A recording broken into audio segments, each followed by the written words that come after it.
शेतकऱ्याची पोरं कितीही शिकलेली असली तरी त्यांना ही अशी कामं करावीच लागतात.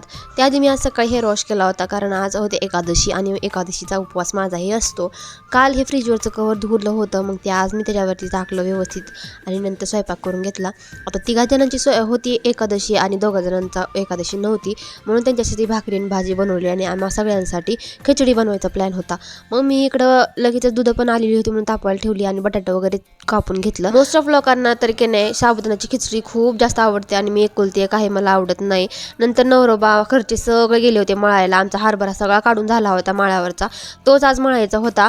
मग मी इकडं फराळ वगैरे करून घेतली, ताकासोबत मस्त तळण, नायलन साबू आणि साबुदाणा खाऊन नंतर स्वराज आला घरी आणि म्हटला की पोते कमी पडले आहेत मळल्याला भरण्यासाठी. मग हरभऱ्यासाठी मी त्यातले चांगले चांगले पोते दिले शोधून आणि काय फाटलेले होते ते व्यवस्थित ठेवून दिले. तर देवांश झोपला होता म्हणून म्हटलं पटपट कामं आवरून घेते ना, तर तो जागा असला की मला कामं करू देत नाही.